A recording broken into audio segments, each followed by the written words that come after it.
Hi all, എല്ലാവർക്കും സുഖമാണെന്ന് വിചാരിക്കുന്നു. ഞാൻ സുഖമായിട്ടിരിക്കുന്നു. ഇന്ന് നമ്മൾ വന്നിരിക്കുന്നത് ഇന്ദിരാഗാന്ധി നാഷണൽ ഓപ്പൺ യൂണിവേഴ്സിറ്റിയിലെ MA ഇംഗ്ലീഷ് ലിറ്ററേച്ചറിൻ്റെ കോർ പേപ്പറായിട്ടുള്ള MAG05 literary criticism and theory എന്ന് പറയുന്ന പേപ്പറിലെ യൂണിറ്റ് 1 ബ്ലോക്ക് 1 യൂണിറ്റ് 1 ആണ് നമ്മൾ ഇന്ന് നമ്മുടെ ക്ലാസ്സിൽ ഡിസ്കസ് ചെയ്യുന്നത്. നമ്മൾ തൊട്ട് മുന്നത്തെ ഒരു ക്ലാസ്സിൽ നമ്മൾ ഈ ഒരു പേപ്പറിനെ കുറിച്ചിട്ടും ആ പേപ്പറിൻ്റെ സ്ട്രക്ചറിനെ കുറിച്ചിട്ടൊക്കെ നമ്മൾ സംസാരിച്ചതായിരുന്നു.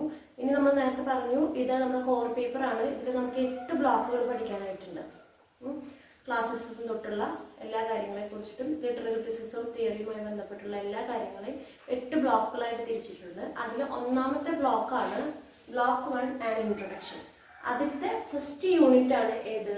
Literature criticism and theory. ഈ യൂണിറ്റ് 1 ആണ് നമ്മൾ ഇന്നത്തെ ക്ലാസ്സിൽ നമ്മൾ ഡിസ്കസ് ചെയ്യുന്നത്.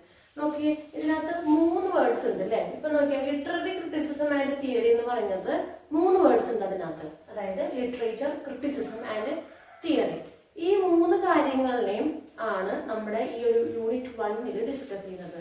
നമ്മുടെ മെറ്റീരിയലുള്ളതും ഇല്ലാത്തതുമായിട്ടുള്ള കുറച്ച് അഡീഷൻസ് ഒക്കെ കൂടിയിട്ടാണ് നമ്മൾ ഇന്നത്തെ ക്ലാസ്സിൽ നമ്മൾ പറഞ്ഞു പോകുന്നത്. അപ്പോൾ മെറ്റീരിയൽ ഉള്ളതും ഉണ്ടാവും. നിങ്ങൾ സമയം കിട്ടുമ്പോൾ ഇതിന് ശേഷം യൂണിറ്റ് 1 ഒന്ന് വായിച്ചു നോക്കുകയാണെന്നുണ്ടെങ്കിൽ മെറ്റീരിയൽ ഉള്ളതും അതല്ലാതെ എൻ്റെ സാറുമാർ പഠിപ്പിച്ചതും നമ്മൾ ക്ലാസ് എടുക്കുന്ന സമയത്ത് കൊണ്ടുവന്നിട്ടുള്ള എക്സാമ്പിൾസും നമ്മുടേതായിട്ടുള്ള ചെറിയ ഉദാഹരണങ്ങളൊക്കെ സഹിതമാണ് നമ്മൾ എന്ത് ചെയ്യുന്നത് ഇന്നത്തെ ക്ലാസ് മുന്നോട്ട് പോകുന്നത്. അപ്പോൾ unit 1 literature criticism and theory. അതിൽ വാട്ട് ഈസ് ലിറ്ററേച്ചർ?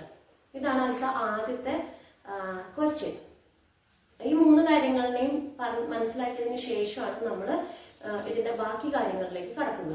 അപ്പോൾ വാട്ട് ഈസ് ലിറ്ററേച്ചർ എന്നുള്ളൊരു ചോദ്യം, ആ ചോദ്യത്തിന് നമ്മൾ തന്നെ ഒരു ആൻസർ കണ്ടുപിടിക്കുകയാണ്. ഇപ്പോൾ നമുക്ക് ഏതെങ്കിലും ഒരു സ്റ്റുഡൻറ്റ്, ചേട്ടനും ചേച്ചിയോ അല്ലെങ്കിൽ നിങ്ങൾ ലിറ്ററേച്ചർ സ്റ്റുഡൻസ് ആണല്ലോ, എന്താ ലിറ്ററേച്ചർ കൊണ്ട് ഉദ്ദേശിക്കുന്നതെന്ന് ഏതെങ്കിലും ഒരു കുട്ടിയോ ആരെങ്കിലും വന്ന് നമ്മളടുത്ത് ചോദിച്ചു കഴിഞ്ഞാൽ നമ്മൾ എങ്ങനെ മറുപടി കൊടുക്കും? വാട്ട് ഈസ് ലിറ്ററേച്ചർ എന്ന് ചോദിച്ചു കഴിഞ്ഞാൽ നമ്മുടെ ഉള്ളിൽ എന്നുള്ള മറുപടി ഉണ്ട്. ലിറ്ററേച്ചർ എന്താണെന്ന് നമുക്കറിയാം അല്ലേ? അതെന്താണ്? കഥകളുണ്ട്, അതിൽ കവിതകളുണ്ട്, ഡ്രാമയുണ്ട്, ഫിക്ഷൻ ഉണ്ട്. നമ്മളടുത്ത് ചോദിക്കുകയാണ് വാട്ട് ഈസ് ലിറ്ററേച്ചർ എന്ന് ചോദിച്ചു കഴിഞ്ഞാൽ നമ്മൾ എങ്ങനെ മറുപടി കൊടുക്കും? നമുക്കറിയാം അതിൻ്റെ മറുപടി.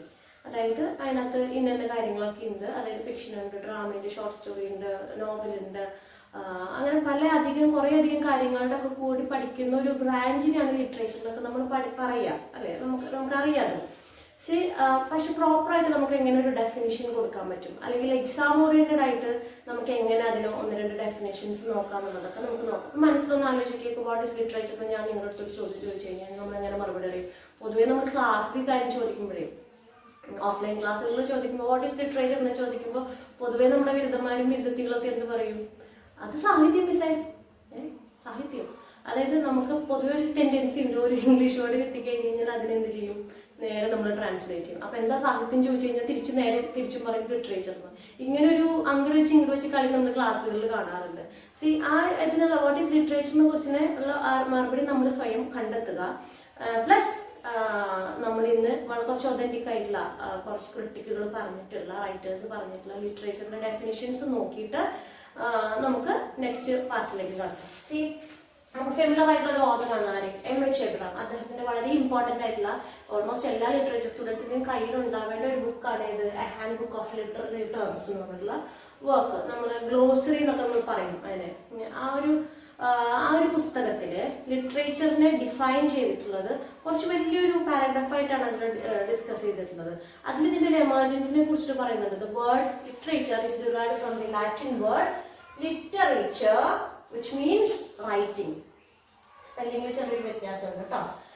അപ്പോൾ അതിന് ലിറ്ററേച്ചർ ഡിറൈവ് ചെയ്ത് വന്നിട്ട്, അല്ലെങ്കിൽ ആ വേർഡ് ഡിറൈവ് ചെയ്ത് വന്നിട്ടുള്ളത് ലാറ്റിൻ വേർഡ് ആയിട്ടുള്ള ലിറ്ററേച്ചർ എന്ന് പറയുന്ന വേർഡിൽ നിന്നാണ്. അതിന്റെ മീനിങ് ആണ് എന്ത്? Writings. Okay. Next W.H. Hudson, നമ്മുടെ ഇംഗ്ലീഷ് ലിറ്ററേച്ചറിന്റെ ഹിസ്റ്ററി എഴുതിയിട്ടില്ല. അദ്ദേഹത്തിന്റെ വേറൊരു ഇമ്പോർട്ടൻ്റ് ആയിട്ടുള്ള വർക്കാണ് introduction to the study of literature. ഇതിൽ നമ്മുടെ ഇംഗ്ലീഷ് ലിറ്ററേച്ചറിന്റെ ഓൾഡ് ഇംഗ്ലീഷ് മുതൽ അങ്ങോട്ടേക്കുള്ള അതിന്റെ കണ്ടിന്യൂറ്റി ആയിട്ട് അദ്ദേഹം ഒരു ലിറ്ററേച്ചറിന്റെ ഒരു ഹിസ്റ്ററി എഴുതിയിട്ടുള്ള ഒരു വർക്കാണ്. അതിൽ അദ്ദേഹം ലിറ്ററേച്ചറിനെ ഡിഫൈൻ ചെയ്യുന്ന ഡെഫിനിഷനാണ് മിസ് ഇവിടെ എഴുതിയിട്ടുള്ളത്. അതൊന്ന് വായിക്കാം കേട്ടോ. Literature is A vital record of what men have seen in life, what they have experienced of it, and what they have thought and felt about those aspects of it. And fundamentally an expression of life through the medium of language. അതായത് ഇതിന് tension ആവണ്ട, ഇതാ വലിയ അർത്ഥം നമുക്ക് ഇതിൽ നിന്ന് മനസ്സിലായിട്ടുണ്ടാവും. ഇതിന്റെ ലാസ്റ്റ് ഭാഗം മാത്രം നമുക്ക് എടുക്കാം. Fundamentally literature is N expression of life through the medium of language. Literature എന്ന് പറയുന്നത് ലൈഫിന്റെ നമ്മൾ എന്ത് ചെയ്യാണ്, expression of life through the medium.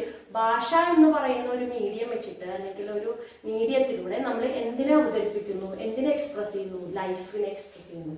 അത് തന്നെയല്ലേ നമ്മൾ ലിറ്ററേച്ചറിൽ കാണുന്നത്. അതായത് നമ്മൾ വായിക്കുന്ന ഫിക്ഷൻ സംഭവിച്ച കഥകളായിരിക്കാം, അല്ലെങ്കിൽ ആരുടെയെങ്കിലും ജീവിതാനുഭവങ്ങളായിരിക്കാം. അതിനെ നമ്മൾ എന്ത് ചെയ്യുന്നു, കുറച്ചൊരു ആർട്ടിഫിഷ്യാലിറ്റിയും കുറച്ച് പൊടിക്കുന്നങ്ങളൊക്കെ വെച്ച് നമ്മൾ എന്ത് ചെയ്യുന്നു, അതിന് ഭാഷയുടെ ഒരു ഭംഗി കൂടി കൂട്ടിയിട്ട് അതിന് നമ്മൾ എന്ത് ചെയ്യുന്നു, ഒരു കഥയാക്കിയിട്ടോ കവിതയാക്കിയിട്ടോ ഡ്രാമയായിട്ടോ ഈവൻ സിനിമയായിട്ടോ നമ്മൾ എന്ത് ചെയ്യുന്നു, റീപ്രൊഡ്യൂസ് ചെയ്യുന്നു.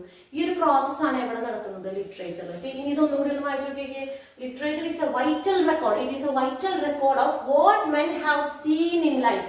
ലൈഫിൽ നമ്മൾ കണ്ടതും what they have experienced of it, ജീവിതത്തിൽ നമ്മൾ അനുഭവിച്ചതും, and what they have thought, നമ്മൾ എന്ത് ചിന്തിക്കുന്നു അല്ലെങ്കിൽ നമ്മൾ എന്ത് ഫീൽ ചെയ്യുന്നു, ഈ ജീവിതം നമ്മളെ എന്ത് പഠിപ്പിക്കുന്നു എന്നുള്ള സംഗതിയെ നമ്മൾ എന്ത് ചെയ്യുന്നു, ഭാഷ എന്ന് പറയുന്ന ഒരു മീഡിയം വെച്ചിട്ട് നമ്മൾ എന്ത് ചെയ്യുന്നു, ഇതിനെ എക്സ്പ്രസ് ചെയ്യുന്നു. അതാണ് എവിടെ നടക്കുന്നത്, ലിറ്ററേച്ചറിൽ നടക്കുന്നതെന്നാണ് W.H. ഹഡ്സൺ അദ്ദേഹത്തിന്റെ an introduction to the study of literature എന്ന് പറയുന്ന വർക്കിലൂടെ ലിറ്ററേച്ചറിനെ കൊടുത്തിരിക്കുന്ന ഒരു definition.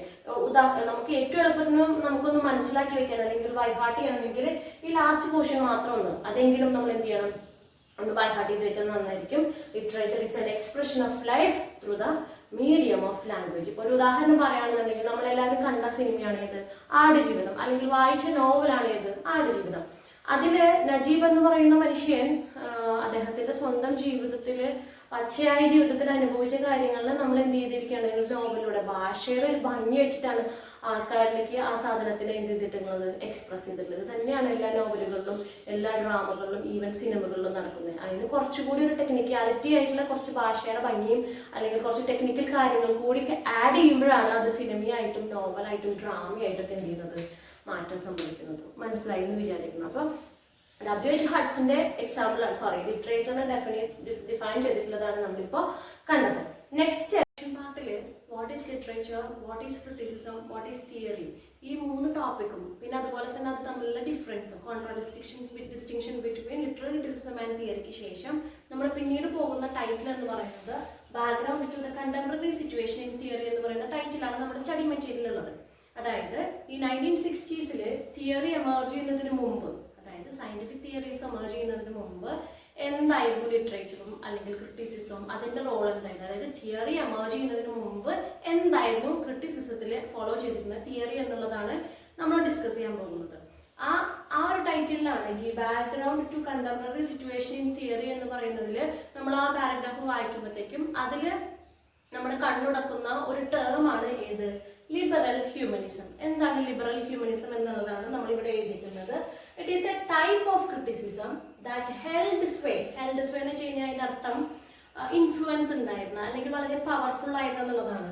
Before theory emerge in 1960, അതായത് 1960s തിയറി എമർജ് ചെയ്യുന്നതിന് മുമ്പേ ഉണ്ടായിരുന്ന പവർഫുൾ ആയിരുന്ന ഒരു തരം ക്രിറ്റിസിസത്തിനെയാണ് നമ്മൾ ഏതെന്ന് പറയുന്നത് ലിബറൽ ഹ്യൂമനിസം എന്ന് പറയുന്ന ടേം കൊണ്ട് ഉദ്ദേശിക്കുന്നത്. ഇനി ആ ബാക്ക്ഗ്രൗണ്ട് പോർഷനിൽ കുറച്ചൊരു ലിറ്റററി സ്റ്റഡിക്ക് ഇംഗ്ലീഷ് ലിറ്ററേച്ചർ എങ്ങനെയാണ് സ്റ്റഡീസിന്റെ ഭാഗമായത്, അതുപോലെ തന്നെ തിയറി എങ്ങനെയാണ് എമർജ് ചെയ്തത്, ക്രിറ്റിസിസം എങ്ങനെയാണ് എമർജ് ചെയ്തതിന്റെ ചെറിയൊരു ബാക്ക്ഗ്രൗണ്ട് ഇൻഫർമേഷൻസ് കൊടുത്തിട്ടുണ്ട്. അതായത് ആദ്യം 19th സെഞ്ചുറിയുടെ ഒരു ആദ്യ കാലഘട്ടങ്ങളിൽ ചർച്ചിനായിരുന്നു ഇംഗ്ലണ്ടിലെ കംപ്ലീറ്റ് എഡ്യൂക്കേഷൻ എന്ന് പറയുന്ന മേഖലയിൽ റോൾ ഉണ്ടായിരുന്നത്. അതായത് ചർച്ച് പഠിപ്പിക്കുന്നു അല്ലെങ്കിൽ ചർച്ച്മെന്നെ ആയിരുന്നു എഡ്യൂക്കേഷൻ കൊടുത്തിരുന്നത്. ഓക്സ്ഫോർഡ്, കേംബ്രിഡ്ജ് യൂണിവേഴ്സിറ്റീസ് ആദ്യം നമ്മുടെ ഇവിടുത്തെ ഗുരുകുല വിദ്യാഭ്യാസം പോലെ അവിടെ തന്നെ താമസിച്ച് സ്റ്റുഡൻസ് അവർക്കുള്ള എഡ്യൂക്കേഷൻ നേടിയെടുക്കുന്ന സിസ്റ്റമായിരുന്നു. ഡിവിനിറ്റി, മാത്തമാറ്റിക്സ്, അതുപോലെ തന്നെ ഏൻഷ്യൻ ലിറ്ററേച്ചർ, ഇങ്ങനെയുള്ള കുറേ വിഷയങ്ങളായിരുന്നു ആ സമയത്ത് ഈ പറയുന്ന സ്റ്റുഡൻസിന്, അതായത് മിക്കവാറും പ്രീസ്റ്റ്ഹുഡിലുള്ളവരോ മൊണാസ്ട്രീസിൽ താമസിച്ച് അങ്ങനെയുള്ളവർക്കായിരുന്നു എഡ്യൂക്കേഷൻ കൊടുത്തിരുന്നത്. അപ്പൊ ചർച്ച്മെൻ തന്നെയായിരിക്കും, അൺമാരീഡ് ആയിട്ടുള്ള ചർച്ച്മെൻ, അതുപോലെ തന്നെയുള്ള ചർച്ചിന് വേണ്ടി വർക്ക് ചെയ്യാനായിട്ടുള്ളവരെയാണ് പഠിപ്പിച്ചുകൊണ്ടിരുന്നത്. പിന്നീട് കുറച്ച് നാളുകൾക്കൊക്കെ ശേഷമാണ് 1826 ലണ്ടനിൽ ആദ്യമായിട്ട് ഒരു യൂണിവേഴ്സിറ്റി കോളേജ് എന്ത് ചെയ്യുന്നത്, ഫൗണ്ട് ചെയ്യുന്നത്. ചർച്ച്മെന്റിന് വേണ്ടി മാത്രമല്ല, both men and women of all religion. 1826 അങ്ങനെ ഒരു സംഭവം ലണ്ടനിൽ സംഭവിക്കുന്നത്. അതിനുശേഷം 1828 ഇംഗ്ലീഷ് എന്ന് പറയുന്ന ഒരു സ്റ്റഡി അല്ലെങ്കിൽ ഒരു സബ്ജക്റ്റ് വിഷയമായിട്ട് ഈ യൂണിവേഴ്സിറ്റി കോളേജിൽ എന്ത് ചെയ്യുന്നത്, ഇൻട്രൊഡ്യൂസ് ചെയ്യുന്നത്. ഇംഗ്ലീഷ് വിഷയം നമ്മൾ ലിറ്ററേച്ചർ അല്ല, മറിച്ച് ഇംഗ്ലീഷ് ലാംഗ്വേജ് പഠിപ്പിക്കുന്ന ഒരു ബ്രാഞ്ച്. ആ 1828 ഇംഗ്ലീഷ് സബ്ജക്റ്റായി വന്നത്. 29 ഫസ്റ്റ് ഇംഗ്ലീഷ് പ്രൊഫസറിനെ അവിടെ പോസ്റ്റ് ചെയ്യുന്നതും. അതും നമ്മൾ നേരത്തെ പറഞ്ഞു, ലിറ്ററേച്ചർ പഠിപ്പിക്കാൻ വേണ്ടിയിട്ടല്ല, മറിച്ച് ലാംഗ്വേജ് പഠിപ്പിക്കാൻ വേണ്ടിയിട്ട്. പിന്നീട് വർഷങ്ങൾക്ക് ശേഷം 1840 ലിറ്ററേച്ചർ എന്ന് പറയുന്ന ഒരു സബ്ജക്റ്റ് എന്താ പറയുക സ്റ്റഡീസിന്റെ ഭാഗമാക്കുന്നതും. FD മോറിസ് എന്ന് പറയുന്ന ഒരു പ്രൊഫസർ യൂണിവേഴ്സിറ്റി കിങ്സ് കോളേജിൽ പ്രൊഫസറായിട്ട് എമർജ് ചെയ്യുന്നതും. അവിടെ നിന്നാണ് ശരിക്കും ലിറ്ററേച്ചർ എന്ന് പറയുന്നത് ഒരു സ്റ്റഡീസിന്റെ അല്ലെങ്കിൽ നമ്മളൊക്കെ ഒരു അക്കാഡമിക്കിന്റെ ഭാഗമായതും. അതുപോലെ തന്നെ അതിന് പിന്നോടിയായിട്ട് ഈ പറയുന്ന ക്രിറ്റിസിസംസും നമ്മൾ പറഞ്ഞല്ലോ, ക്രിറ്റിസിസത്തിന് പോയട്രിയോ അല്ലെങ്കിൽ എത്ര കാലം പഴക്കമുണ്ടോ, പോയട്രിക്കൊക്കെ എത്ര കാലം പഴക്കമുണ്ടോ അത്രയും തന്നെ പഴക്കം എന്തിനുണ്ട്, ക്രിറ്റിസിസത്തിനുണ്ട്. പക്ഷേ നമ്മൾ ഈ ക്രിറ്റിസിസവും തിയറിയും പഠിക്കുന്നത് അല്ലെങ്കിൽ അത് ഈ പറഞ്ഞ പോലെ സ്റ്റഡീസിന്റെ ഭാഗമാകുന്നത് പിന്നീട് വർഷങ്ങൾക്ക് ശേഷമാണ് എന്നുള്ളൊരു കാര്യമാണ്. ഈ ബാക്ക്ഗ്രൗണ്ട് ഇൻഫർമേഷൻ എന്ന് പറയുന്നതും അവിടെ എടുത്തു പറയുന്ന ഒരു ക്രിട്ടിക്കിന്റെ പേര് അർണോൾഡാണ്, മാത്യു അർണോൾഡ്. അദ്ദേഹത്തിന്റെ ക്രിറ്റിസിസം അല്ലെങ്കിൽ ഈ പറഞ്ഞ മാതിരി ഇത്രയും വർഷങ്ങൾക്ക് ശേഷവും ഇപ്പോഴും എൻഡ്യൂർ ചെയ്യുന്ന അല്ലെങ്കിൽ ഇപ്പോഴും ഇങ്ങനെ എന്താ പറയുക മുന്നോട്ട് കൊണ്ടുപോകുന്ന, ഇപ്പോഴും നമ്മൾ പഠിച്ചുകൊണ്ടിരിക്കുന്ന ലിറ്ററേച്ചറിന്റെ ക്വാളിറ്റീസിനെ കുറിച്ചിട്ടും ഇമ്പോർട്ടൻസിനെ കുറിച്ചിട്ടൊക്കെ അർണോൾഡ് പറഞ്ഞിട്ടുള്ള 1-2 കാര്യങ്ങളെ കുറിച്ചും അർണോൾഡ് എഴുതിയിട്ടുള്ളതും ആയിട്ടുള്ള അദ്ദേഹത്തിൻ്റെതായിട്ടുള്ള വർക്കുകളെ കുറിച്ചിട്ടും ഒരു ചെറിയ പോർഷനും കൂടി ഈ background the contemporary situation in theory എന്ന് പറയുന്ന ടൈറ്റിലിന്റെ കീഴെ കൊടുക്കുന്നുണ്ട്. പിന്നീട് നമ്മൾ നേരെ നെക്സ്റ്റ് ഒരു ടൈറ്റിലേക്ക് പോകുന്നത് തിയറി ബിഫോർ തിയറി എന്ന് പറയുന്ന ഒരു ടൈറ്റിലാണ് നമ്മുടെ സ്റ്റഡി മെറ്റീരിയൽ നമ്മൾ കാണുന്നത്. എന്താണ് theory before theory? Title Peter Barry എന്ന് പറയുന്ന എഴുത്തുകാരൻ, ബ്രിട്ടീഷ് റൈറ്റർ, അദ്ദേഹത്തിന്റെ ബിഗിനിങ് തിയറി എന്ന് പറയുന്ന വളരെ ഫേമസ് ആയിട്ടുള്ള വർക്കില് കുറച്ച് കാര്യങ്ങളെ എക്സ്പ്ലെയിൻ ചെയ്യുന്നുണ്ട്. ആ കാര്യങ്ങളാണ് ഈ തിയറിക്ക് മുമ്പ്, തിയറി ബിഫോർ തിയറി എന്ന് പറയുന്ന ടൈറ്റിലിന്റെ കീഴിൽ തിയറി എമർജ് ചെയ്യുന്നതിന് മുമ്പ് എങ്ങനെയാണ് ക്രിറ്റിസിസം തിയറി ഒക്കെ ചെയ്തിരുന്നത് അല്ലെങ്കിൽ എന്തൊക്കെയായിരുന്നു ആ കാര്യങ്ങൾ എന്നുള്ളതാണ് പീറ്റർ ബാരി അദ്ദേഹത്തിന്റെ ബിഗിനിങ് തിയറിയിൽ എക്സ്പ്ലെയിൻ ചെയ്യുന്നത്. അതിനകത്തൊരു 10 പോയിന്റ്സിന് നമ്മുടെ സ്റ്റഡി മെറ്റീരിയൽ എക്സ്പ്ലെയിൻ ചെയ്യുന്നുണ്ട്. അത് നമ്മൾ അടുത്ത ക്ലാസ്സിൽ എടുക്കുന്നതായിരിക്കും.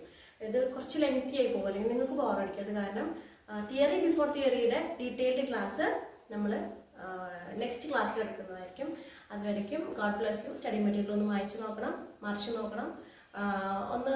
ഇപ്പം നമ്മൾ ഈ പറഞ്ഞ കാര്യങ്ങളിലൊക്കെ കൂടി ഒന്നുകൂടി ഒന്ന് റിവൈസ് ചെയ്യണം. നമുക്ക് തിയറി ബിഫോർ തിയറി ആയിട്ട് അടുത്ത ക്ലാസ്സിൽ കാണാം. അതുവരയ്ക്കും ബൈ. God bless U.